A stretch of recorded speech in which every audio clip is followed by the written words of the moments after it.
পুরো এপিসোড দেখতে জি5 অ্যাপ এখনই ডাউনলোড করুন। আমার মনে হচ্ছে বর্দা কোনো একটা ফাঁদে পড়ে গেছে সত্যি। দেখো মিঠাই, ফাঁদে যদি পড়েই থাকে নিজের দোষে পড়েছে।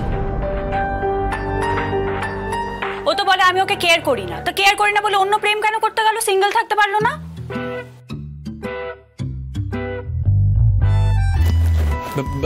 বৌদিমণি শোন না, এতটা ওয়ার্কড আপ হয়ে যাস না।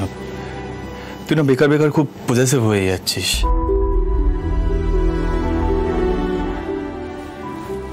আরে এরকম একটা দুটো এরকম মানে হি ইজ গিল্টি। এক্স্যাক্টলি, ওটাই তোদের অস্ত্র। বলবি একটা দুটো, ব্যাস গিল্টি ফিল করবি, 7 খুন মাফ। আরে বড় যা ঠান্ডা ঠান্ডা। দেখো বর্দা ঠিক নিজেকে নির্দোষ প্রমাণ করবে। ছাড়ো তো মিঠাই, সবাই তো দেখছে সোমের প্রতি দয়া একেবারে উতলে উঠছে। আর এই যে সিড এসে গেছে, তার আদরের দাদা, আমি তো বানের জলে ভেসে এসেছি কিনা। Test just stop it. আচ্ছা ফাইন, আমি একটা কথা বলবো তোকে। এই মিঠাই রানী, উচ্ছে বাবু আর পুরো হল্লা পার্টি সবাই একসাথে এই কেসটাকে সলভ করবে। অলরাইট, জাস্ট একটু ধৈর্য ধর তুই প্লিজ। তবে সিচুয়েশন যা শুনছি, Sandhya is in for deep trouble. খুব কশাসলি এগোতে হবে আমাদের। আচ্ছা আমি একটা কথা বলবো, এই প্রবলেমটা তো দুম করে সলভ হওয়ার নয়, আস্তে আস্তে এগোই। তুমি যাও আগে ফ্রেশ হয়ে নাও। বলছিলাম যে পায়ে লাগলো কি করে?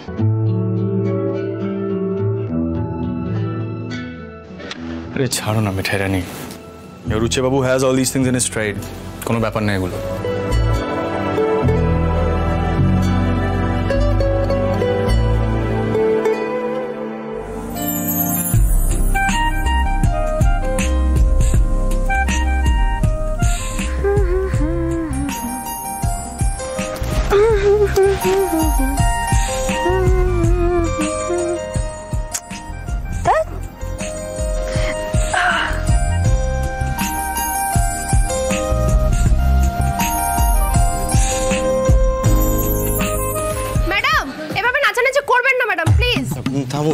থামুন।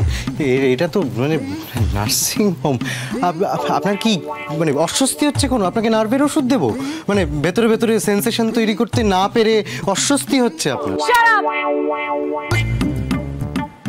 আপনি আমাকে এখানে কতদিন রাখবেন হবে? আমার বন্দি হয়ে থাকতে জাস্ট ভালো লাগছে না। আপনাকে বন্দি করে রাখতে পারে এরকম জেল এখনো অবধি তৈরি হয়নি ম্যাডাম। আপনি আমাকে একটু ওনার টেস্ট রিপোর্টগুলো দেখাবেন? আপনি আবার টেস্ট রিপোর্ট দেখবেন? হ্যাঁ, আরে মশাই, আপনি তো কাল থেকে অন্তত 25 বার টেস্ট রিপোর্টই রেখে যাচ্ছেন। কিছু পেয়েছেন? পাননি তো?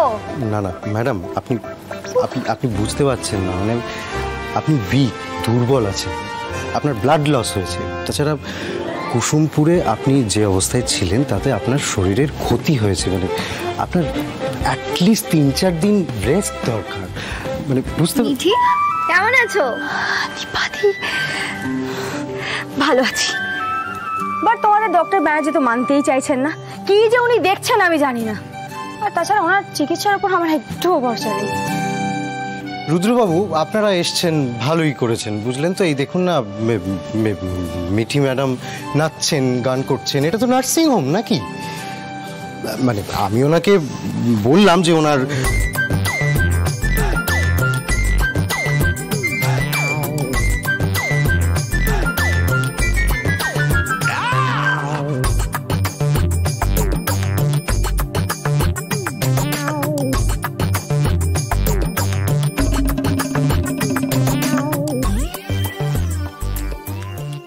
মানে উনি রেস্ট না নিলে কিন্তু বিপদ আরো বাড়বে। সত্যি তো। মিঠি, তুমি কথা শুনছো না? সিটকে বলবো? স্যার, রুতুদা, স্যার খোঁজ পাওয়া গেছে। স্যার কোথায় আছেন? ঠিক আছেন তো স্যার? এইটাই আমি বলছিলাম, এত হাইপার হওয়ার কি আছে? মানে শান্তভাবে তো হয়। মিঠি, আগে গিয়ে চুপচাপ বসো, তারপর আমি সিটের সাথে কথা বলাচ্ছি। গিয়ে বসো চুপচাপ।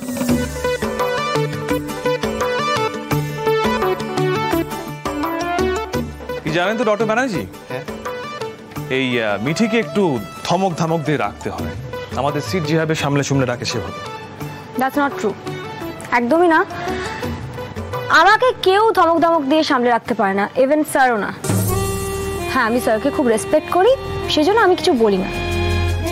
এনিওয়ে, বলছি কুসুমপুরের সোনা কি পাওয়া গেছে?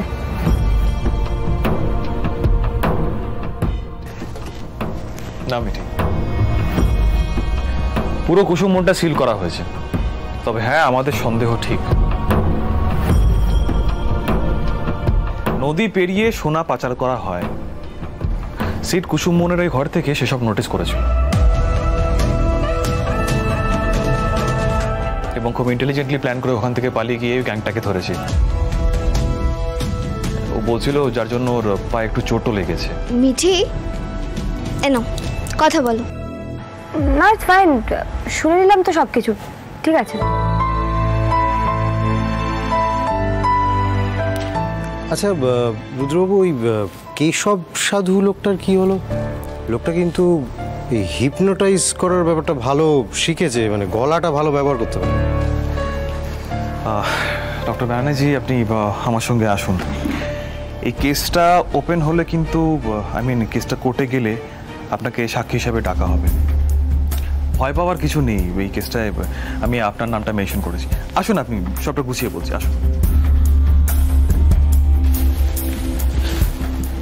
বলছিলাম ম্যাডাম, বেশি কিছু না, মানে জাস্ট ওভার স্ট্রেন করবেন না। রুদ্রবাবু,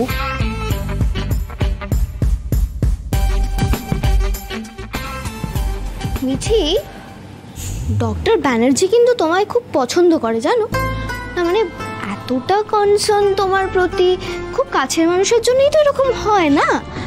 আচ্ছা, প্রেমে টেমে পড়ে যায়নি তো তোমার?